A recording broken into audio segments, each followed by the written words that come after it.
Hi,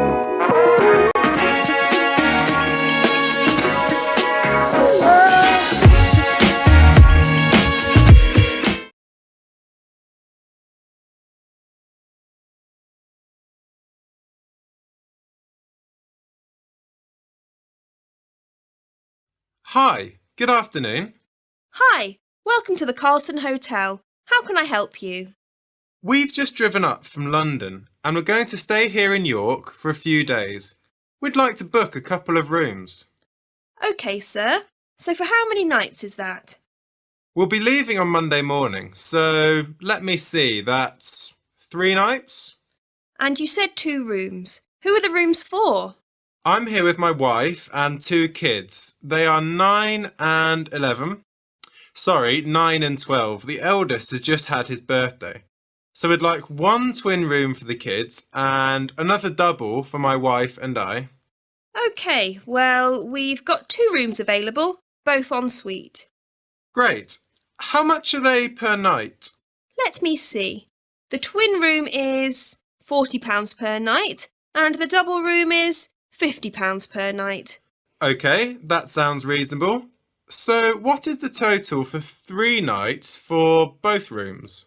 Let me check. That will be a total of £270. And that includes everything? Yes, that price includes tax. OK. Can I pay by credit card? Yes, sure. You'll need to pay for the first night now, and you can pay for the other nights when you leave. Or you can pay for all 3 nights now. I think I'll just pay for everything now, as we'll definitely be here till Monday. OK, that's fine. I'll just need to take some details from you to confirm the booking. Can you give me your full name? Yes, it's Michael Fernsby. That's Fernsby. And what's your date of birth, please? The 15th of October, 1968. The 5th of October, 1968? No, the 15th. Oh, OK, sorry. And can you give me your address? Sure, it's 273 Stanton Court. That's Stanton. London WC2D 5JB. WC2D 5JB? Yes, that's right. And your telephone number? My mobile number is... Hold on, just let me check. I can never remember it. Ah, here it is. It's 08773 879 456. OK, those rooms are booked for you then. OK. I know we're a bit out of town here. Can you give me some information about getting into the centre of town? We'll probably head in tomorrow. Well, you could drive in, but the parking is not great in town. It's difficult to get a space and is quite expensive if you're staying there all day. Yes, we're thinking of going to look around some of the shops and to look at the wall around the city. So we'll probably be there most of the day. In that case, you're probably best taking a taxi or the bus. How much is a taxi? Into town it will be about £12. Actually, no, I'd say it's around £15. Fares have increased recently. We can book it here for you and it will pick you up outside. It only takes about 10 minutes. Right, I see. What about the bus? How much is that and where does it go from? It's only £2 per person. It's not far from here. You go out of here, turn right onto Oak Tree Avenue, and it's about a 5-minute walk down the road. You can't miss it. The bus ride is about 15 minutes. Oh, OK. Maybe we could do that. Or you could walk actually if you like walking. Part of the way you can walk through the nice park, which is fairly popular with visitors to York. It's about 30 minutes, but it's quite pleasant. Right, well there's a few options there. We'll have a think about it. I'll go and get my wife and kids. They're just waiting in the car. OK, no problem. Thanks for booking with us.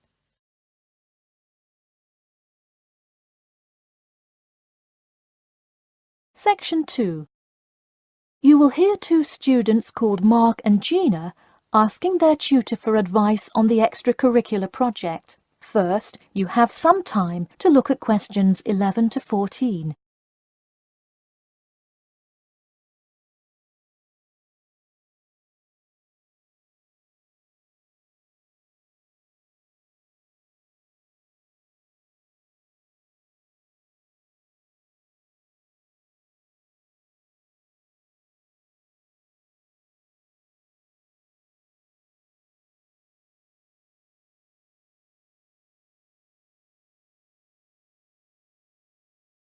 Now listen carefully and answer questions 11 to 14. Hi Mark. Hi Gina. What can I help you with? So we were hoping you could help us with this extracurricular project. Sure. What is the topic? Attending business school. This sounds like a great idea. So you're going to explain the requirements for getting into business school? Not exactly. It will be more broadly about the experience, the academics, accommodation, and social experience that comes with being part of the business school. I see. So would your audience be the general public? Well, we would probably want more to focus on members of the institution. We would especially like to reach individual applicants to the business school. I see.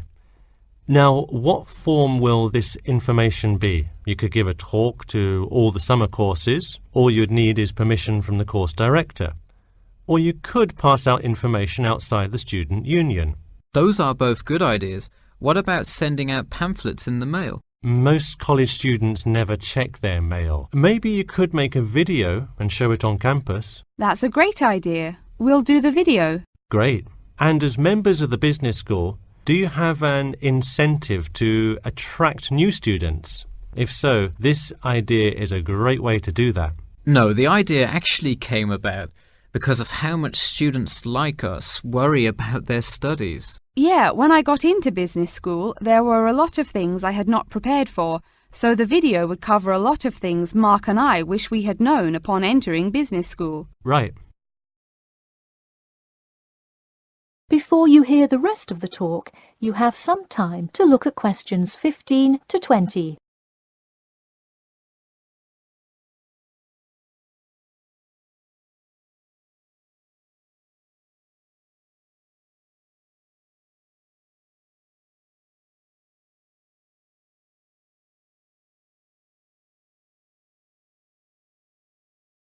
Now listen and answer questions 15 to 20. What would you talk about first? The first and probably most important section would be academics. Good idea. So, would you provide guidance on what courses to take? We want to focus especially on the approaches professors take, their teaching methods. It is far different than what students are used to in high school and even in liberal arts college. Good idea. And how long do you think you would spend explaining academics? We'll probably spend 7 minutes on it. We also have some ideas for talking about housing, food options and stuff like that. We're not really sure how to tie it all together though. I think it would be suitable to title that section Accommodation. What do you think? That could work. We'll definitely describe the different dining options at the cafeteria and then walk students through flats and the grueling process of finding one near the business school campus. Okay, so we would cover specifics on the cafeteria as well as flats. I think those are both helpful. We could spend about 6 minutes on accommodation and be sure to touch on those specifically. Great.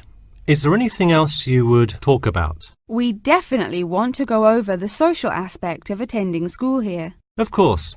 I think it's good to have a little fun once in a while when you're working so hard in school. I think we are going to introduce new students to the disco that so many upper-class men know and love.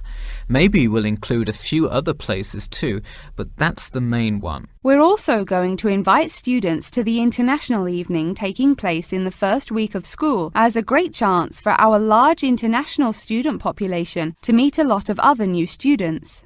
It can definitely be hard to meet people as an international student. I think that is a great idea. You may want to spend slightly longer on this section than the other two. How about 8 minutes? That sounds reasonable. So overall, the introduction should take 3 minutes and then the conclusion should take 4, giving us a total of 28 minutes. I wouldn't rush your introduction. Maybe give it between 4 and 6 minutes. The conclusion, though, can be shorter since it's just a quick refresher of each of the topics. Give that not more than 2 minutes. Okay, so in total, the video should take about the same time, just more intro and less conclusion? Precisely. All right, we're going to get to work on our video. Thanks for your help. That is the end of section 2. You now have half a minute to check your answers.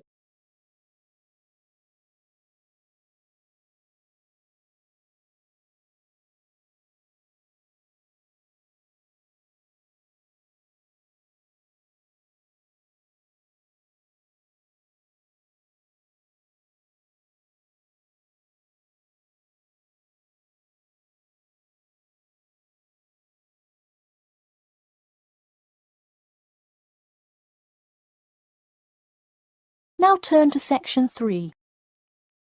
Section 3.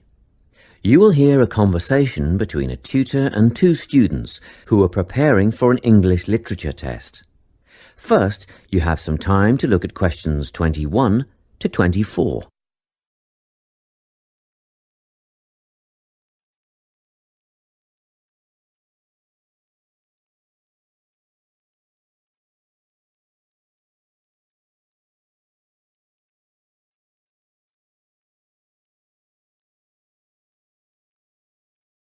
Listen carefully and answer questions 21 to 24.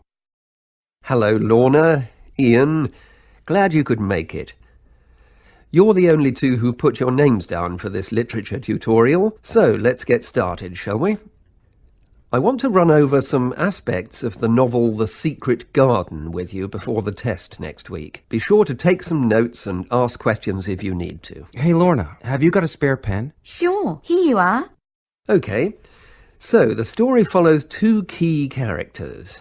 You should refer to them as protagonists, who go by the names of Mary Lennox and Colin Craven. The story is set shortly after the turn of the 20th century, and the narrative tracks the development of the protagonists as they learn to overcome their own personal troubles together. That's quite a common storyline, isn't it? Yes, you're right, Lorna.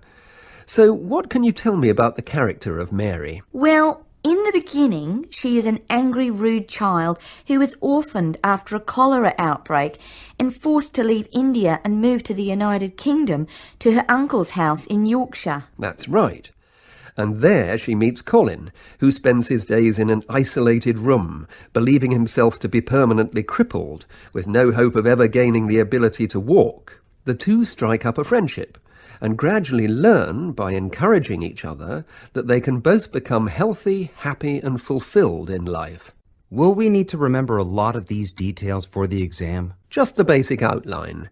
Examiners don't want to read a plot summary. They know what the book is about. Focus on narrative techniques instead, such as point of view. What's that mean? It's all about how we see the story.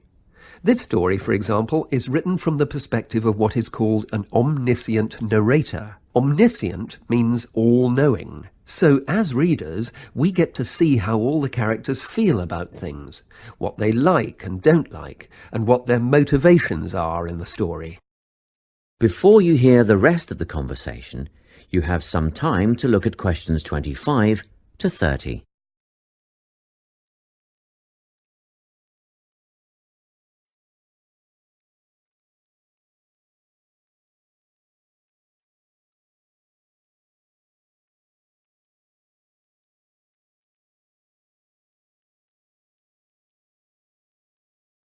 Now listen and answer questions 25 to 30. Won't it be hard to write a technical analysis? After all, it's a kid's book. Well, it was initially pitched at adults, you know. But over the years it has become seen as a more youth-orientated work. And you're right in a sense. The simple vocabulary and absence of foreshadowing make the story very easy to follow and ideally suited for children. But that doesn't mean there isn't much to analyse. Look at the symbolism, for instance. Symbols are things, right?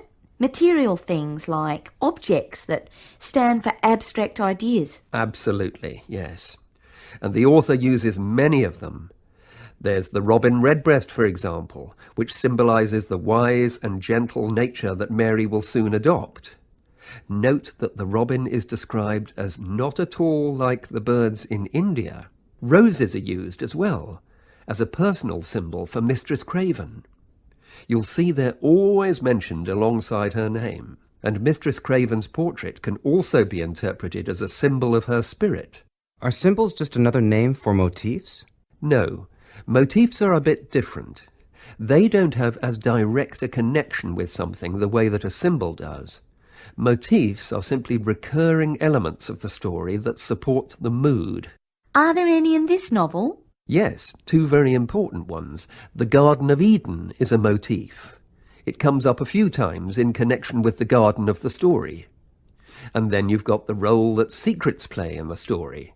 In the beginning, everything is steeped in secrecy, and slowly the characters share their secrets, and in the process move from darkness to lightness, metaphorically, but also, in the case of Colin, quite literally. His room in the beginning has the curtains drawn, and he appears at the end in the brightness of the garden. Anything else we need to know about? Yes.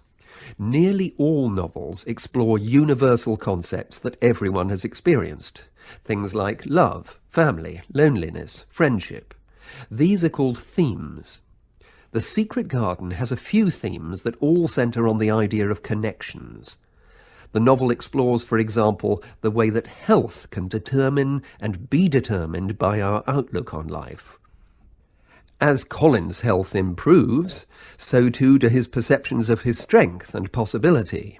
The author also examines the link between our environment and our physical and emotional prosperity. The dark, cramped rooms of the manor house stifle the development of our protagonists. The garden and natural environments allow them to blossom, just as the flowers do. Finally, this book looks at connections between individuals, namely Mary and Colin. This necessity of human companionship is the novel's most significant theme, because none of their development as individuals would have occurred without their knowing each other. Well, that about sums it up, I think. That's a great help, thanks. Yes, thanks very much. That is the end of section 3. You now have half a minute to check your answers.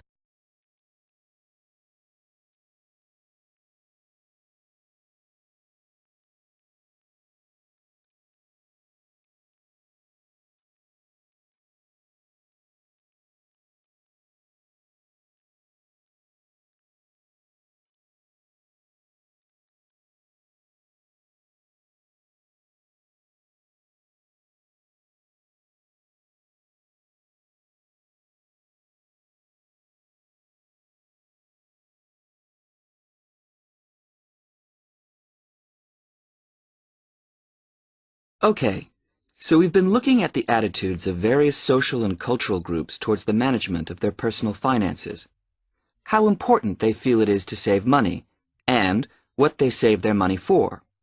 One aspect that we haven't yet considered is gender. So if we consider gender issues, we're basically asking whether men and women have different attitudes towards saving money, and whether they save money for different things. Back in 1928, the British writer George Bernard Shaw wrote in his Intelligent Women's Guide to Socialism and Capitalism that a man is supposed to understand politics, economics, and finance, and is therefore unwilling to accept essential instruction. He also said, a woman, having fewer pretensions, is far more willing to learn. Now, though these days people might question a lot of the assumptions contained in those statements, recent research does suggest that there are some quite fundamental differences between men and women in their attitudes to economic matters. Let's look at what men and women actually save for. Research studies of women in North America have found that women are far more likely to save for their children's education, and they are also more likely to save up in order to buy a house one day. The same studies have found that men, on the other hand, tend to save for a car, which, by the way, takes a surprisingly large amount of the household budget in North America. But the other main priority for men when saving money is their retirement. When they're earning, they're far more likely to put money aside for their old age than women are. Now, this is rather disturbing, because, in fact, the need for women to save for their old age is far greater than for men. Let's consider this for a moment. To start with, it is a fact that throughout the world, women are likely to live many years longer than men, so they need money to support them during this time. Since women are likely to be the ones left without a partner in old age, they may therefore have to pay for nursing care, because they don't have a spouse to look after them. Furthermore, the high divorce rates in North America are creating a poverty cycle for women. It is the divorced women who will most often have to look after the children, and thus they need more money to look after not just themselves, but others.